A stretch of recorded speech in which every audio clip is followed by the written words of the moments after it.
Takes. Hey everybody, welcome to episode 8 of 2 Takes. I'm Chad Riedlinger. And I'm Howard Vernick. We're here today to talk everything about the mortgage and real estate industries. First, we got Super Bowl talk. It's Super Bowl time. Super Bowl 54. And so we came across a cool article here that was 54 things to know about Super Bowl 54. And a couple quick fun facts before we talk about what we think is going to happen. So the last time KC made it this far was 1970, so 50 years. This is the 7th Super Bowl appearance for the 49ers. If they win, they will tie Pittsburgh and New England for the most Super Bowl wins in history at 6. And Miami's hosting its 11th Super Bowl. So Howard, what do you think? Super Bowl 54, who you got? Well, this is going to be a tight game. I think this game can go a number of different ways. Patrick Mahomes can go off. He's ridiculous. And if he goes off, San Francisco is not going to be able to keep up with him. But San Francisco has the number 2 defense in the NFL, right. number 1 in the NFC. And are they going to be, if they stop him, then it's going to be trouble for KC. So this is, I was also reading that the point spread, it's either 1 or 1.5, like depending on where you look, KC's favored. It actually started at 1.5 to San Francisco and has gone Really? to 1.5 to KC. Wow. So that just shows how moved. even this is. And so Right. this is just the 4th title game where there's point spread of 1.5 or less. So look, this is going to be the old adage, right? You know, defense wins Super Bowls, offense wins Super Bowls. Like, let's see what's going to happen. So I'm pulling for KC. I mean, look, they're a lot more fun to watch. I don't think that San Francisco is going to be able to throw like 4 or 5 passes and win this game, right? They're going to have to score some points. And can Jimmy Garoppolo do it? Right. And that's the real question. He hasn't, in the last 7 games, he's only thrown for over 250 yards one time. He hardly had to throw the ball in the 2 playoff wins that they had. Yeah. And that we had kind of the same story when Tennessee played against Kansas City, where Tannehill didn't have to throw the ball. And then at the end of the game, Didn't work out very well for Tennessee. No. And, they were in it for a long time, but at the end of the game, when he had to make plays, he couldn't. He showed up as Ryan Tannehill as a Miami Dolphin, which was not good. Yeah, I think, you know what? I think Mahomes is going to do his thing, and I got KC. Who are you going with? I want KC to win, and I guess if this was canned, I'd go with San Francisco.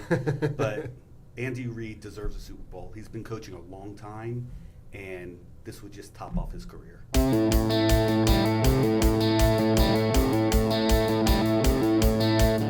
right, so what do we got next on the list? All right, so next is a little bit more mortgage related.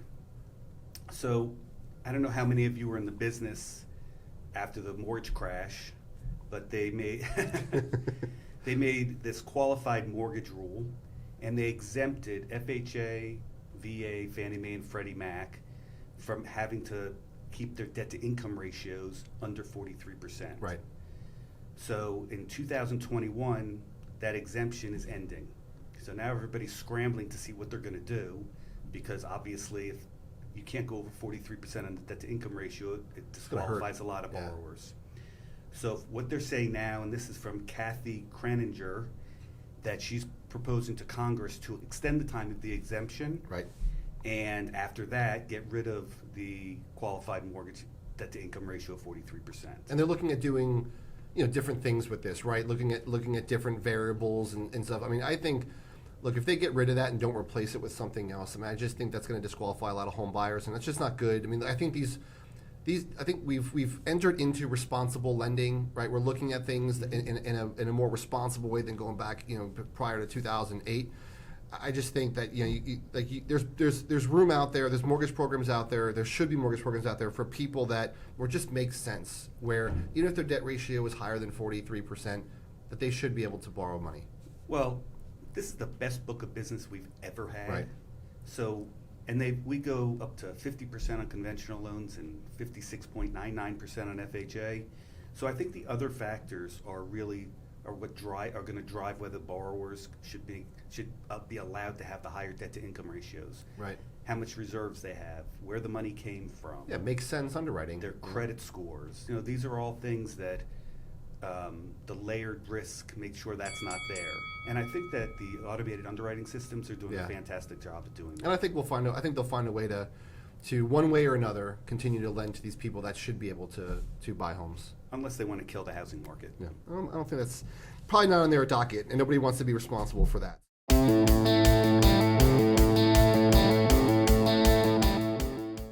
Next up, so we picked this topic. Collateral is obsolete, right? So we thought that Collateral? would be What are you talking about? collateral. So flyers, rate sheets. Like nobody cares about that stuff anymore. That doesn't build any kind of relationship or set you up as any kind of influencer in the industry. You mean those donuts I bring? They don't care. I think I they care about the donuts. I care about the donuts. There we are all know. some realtors that I know that care about the donuts. They probably do. They put their orders in. Or alcohol. I mean, even that, drinks. I mean, go. that's what they care about. Right. But here's the thing, guys. It's important for you to build your personal brand and be looked at as an attractive leader in 2020 and beyond. Because, look, for us to compete with these fintech companies, we have got to be able to have them think of us first. And I'm sorry, but dropping off a rate sheet or sending a flyer does not make you memorable. No, and I have two examples from our company.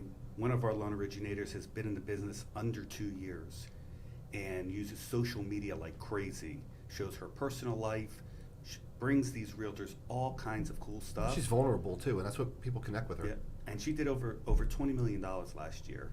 We have another who was a great story. He hates talking in public. He was literally Just hates shaking. it. He's like quaking in his boots. Yep. But he goes every week and does a show about veterans and mortgages to veterans. And he holds classes for realtors, for first-time home buyers. This guy did over $26 million last year, and in our sales rally was the only one to get a standing ovation. And we brought professional speakers in. They couldn't do it, but he did. And my hat's off to him. Yeah, and I think that people you got to get vulnerable. You also have to niche out a little bit, right? And so, as an example, the gentleman you just talked about, he's kind of in that VA niche right there, and that's what makes him memorable. So, get out of the flyers, get out of the rate sheets. I mean, I don't think anybody does rate sheets anymore, but it's not about the collateral. Nobody cares about that. They care about who they do working with. Do they know, like, and trust you, and are you going to be able to help them get the deal done? And I'll tell you this, attractive leaders are not born. It's hard work. You got to come up with ideas. You got to bring value to the community. And if you do that, the community will bring value to you. Yeah, the rate sheets are the easy way out. The flyers are the easy way out. The canned stuff, fine, it's good for filler, but come up with your own thing. And you're right, though, it's a lot of work. That's the problem. No, it's not easy.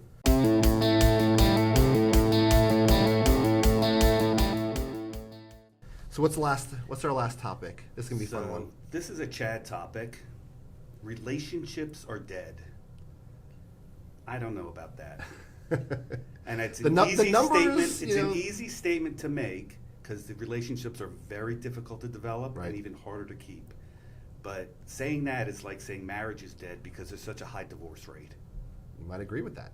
But hey, here's the thing. So the numbers don't lie, right? It's like they say ball don't lie. Numbers don't lie. So look, we do a lot of recruiting, and we're constantly looking up loan officers' production, and more importantly, where that production's coming from. And I think it's a pretty eye-opening exercise when I can go back to a loan officer, show them here's all your business over the past 12 months, and here's who it came from. And I encourage all loan officers out there to do this because when you look at your business, you'll be very surprised that it's very rare that you have a realtor that's referring you 3 or 4 or more closings per year. The majority of the business, even if you're a top producer, are coming from the onesie, twosie realtors. Well, I mean, I don't say you shouldn't cast a wide net, but if you bring value and work hard, make the relationship, and really keep the relationship, I think a lot of loan originators, they work hard to get the relationship, and then after they do 3 or 4 deals, they take it for granted. And they don't see the realtor as much, they don't do as many things for them. And the realtor now is subject to finding others who are willing to try to make that relationship again. Yep. And I think there's frustration on both sides, but it's working hard at it while you're doing it. I think a lot of the realtors look at us as like we come with our hand out, like, hey, can you refer me a deal? And in fact, like we need to earn that business, right? We need to go there, like you said, add value. But I'm a fan of casting a wide net because, you know what, I don't want to have all my eggs in one basket. And if one realtor gets pissed off or somebody comes and offers them something else or doing something that I'm not willing to do, you know what? You don't want to be up Schitt's Creek and then not be able to, then it's like I don't want to ever approach business scared. And I feel like if you don't have enough referral partners in your docket, like every deal is just, it's just like Well, I don't think it has to be mutually exclusive. I think you can make some deep relationships while still going after the offices and doing not just one agent, but doing a whole office of agents. But again, it's value. So you got to bring the value and keep on bringing it to keep them with you. Got to work. You got to work at it. You got to make it better for them, not for you. Absolutely. That's it. Who's the hero of the story? So, guys, that's another episode of Two Takes. Here's what I want to know. Who do you got in the Super Bowl? Who's going to win? Is it going to be KC? I don't know. I think, or is it going to be San Fran's defense? Close game, blowout. I just find it's going to be very tough to stop Mahomes. Yeah. They can't even touch him, let alone tackle him. If the 49ers get down early, I think they're in trouble. That's a problem. Yep, I agree with you. That's a problem. All right, guys. We'll see you again next week on another episode of Two Takes. Thanks a lot, guys. Let's go!